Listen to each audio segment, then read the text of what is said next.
अस्सलाम वालेकुम नाज़रीन, शोएब याकूब का आपको सलाम पहुँचे। नाज़रीन, ये भारत की वज़ीर आज़म इंदिरा गांधी की भयानक मौत की दास्तान है। नाश्ते के बाद जब उनके मेकअप मैन उनके चेहरे पर पाउडर और ब्लश ऑन लगा रहे थे तो उनके डॉक्टर KB माथुरा उन्हें देखने पहुंचे। वो रोज़ाना उसी वक्त उन्हें देखने आते थे।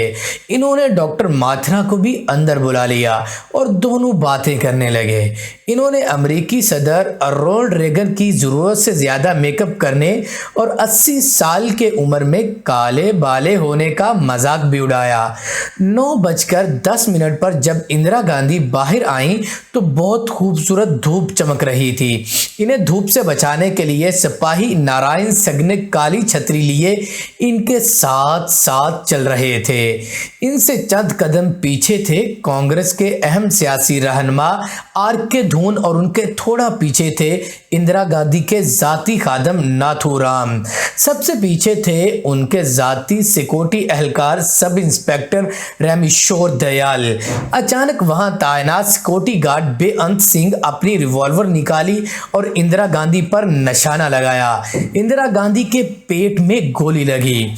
इंदिरा ने चेहरा बचाने के लिए दायां हाथ उठाया, लेकिन तभी बेअंत ने बिल्कुल पॉइंट ब्लैंक रेंज से 2 और फायर किए। ये गोलियां इंदिरा की बगल, सीने और कमर में लगी। वहां से 5 फीट की दूरी पर सतवंत सिंह अपनी थॉमसन ऑटोमेटिक कार्बाइन के साथ खड़ा था। इंदिरा गांधी को गिरते हुए देखकर वो दहशतजदा हो गया और अपनी जगह से हिला भी नहीं। तभी बीनत ने चिल्लाकर कहा, गोली चलाओ। सतवंत ने तभी अपनी ऑटोमेटिक कार्बाइन की सभी 25 गोलियां इंदिरा गांधी के जिस्म में उतार दी। बेअंत सिंह को फायर किए 25 सेकंड गुजर चुके थे और वहां तैनात सिक्योरिटी दस्ते की जानिब से कोई रद्द अमल न आया। अभी सतवंत गोली चला ही रहा था कि सबसे पीछे चलने वाले रामेश्वर दयाल ने आगे दौड़ना शुरू किया, लेकिन वह इंदिरा गांधी तक पहुंचने भी नहीं थे कि सतवंत सिंह की गोली उनके रान और पैर में लगी और वो वहीं गिर गए। इंदिरा गांधी के अमले ने उनकी यह हालत देखी और एक दूसरे को अहकामात देने लगे। वजीर आजम हाउस के बाहर तैनात एक पुलिस अफसर दनीश भट्ट ने यह देखने बाहर आए कि ये कैसा शोर मचा है। उसी वक्त बेअंत सिंह और सतवंत सिंह दोनों ने अपने हथियार डाल दिए। बेअंत सिंह ने कहा कि हमें जो करना था हमने कर दिया, अब तुम्हें जो करना है करो। तभी नारायण सिंह ने आगे कूदकर बेअंत सिंह को जमीन पर पटक दिया। करीब के गार्ड रूम से ITBP के जवान दौड़ते हुए आए और उन्होंने सतवंत सिंह को भी अपने घेरे में ले लिया। हालांकि वहां हर वक्त एक एम्बुलेंस खड़ी रहती थी, लेकिन उस दिन इसका एक ड्राइवर वहां से गायब था।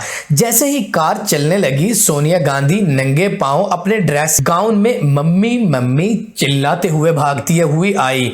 इंदिरा गांधी की हालत देखकर वो इसी तरह कार में बैठ गई।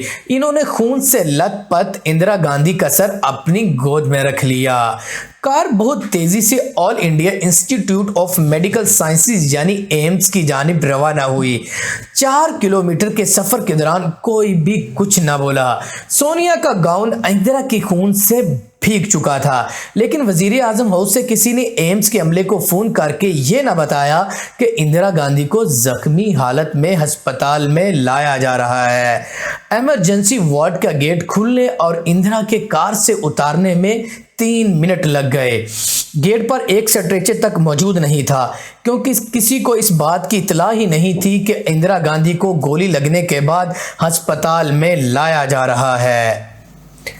किसी तरह एक पहिए वाला स्ट्रेचर का इंतजाम किया गया। जब उनको कार से उतारा गया तो इंदिरा को उसकी हालत में देखकर घबरा गए। उन्होंने फौरन अस्पताल के सीनियर कार्डियोलॉजिस्ट को इत्तला दी। चंद मिनटों बाद वहां doctor Gileria, doctor MA Kapoor, doctor S Balaram पहुंच गए।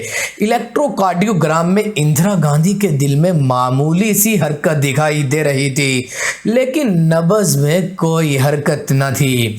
उनकी आंखों की पुतलियां फैली हुई थी, जिससे ये इशारा मिलता था कि उनके दिमाग को चोट पहुंची है। एक डॉक्टर ने उनके मुंह के जरिए उनकी सांस की नाली में एक ट्यूब डाली ताकि फेफड़ों में ऑक्सीजन पहुंच सके। उनके एक फेफड़े में गोली लगी थी और गोलियों की ताकत से रीढ़ की हड्डी भी टूट गई थी। सिर्फ उनका दिल काम कर रहा था। अपने सिक्योरिटी गार्डों के हाथों गोली मारे जाने के 4 घंटे बाद 2:32 पर इंदिरा गांधी की मौत का ऐलान किया गया, लेकिन सरकारी नशरियाती इदारे ने इस खबर को 6 बजे तक नशर न किया। इंदिरा गांधी की सवाने उम्री लिखने वाले इंदिरा मल्होत्रा बताते हैं कि खुफिया इदारों ने मुतनब्बा किया था कि इंदिरा गांधी पर इस तरह का हमला हो सकता है। इन्होंने सिफारिश की थी कि वजीर आजम हाउस पर तैनात 6 सिक्योरिटी गार्ड को हटा दिया जाए, लेकिन जब यह फाइल इंदिरा गांधी के पास पहुंची तो उन्होंने बहुत गुस्से में 3 अल्फाज फाइल पर लिखे, और वी नॉट सेकुलर, क्या हम सेकुलर नहीं है।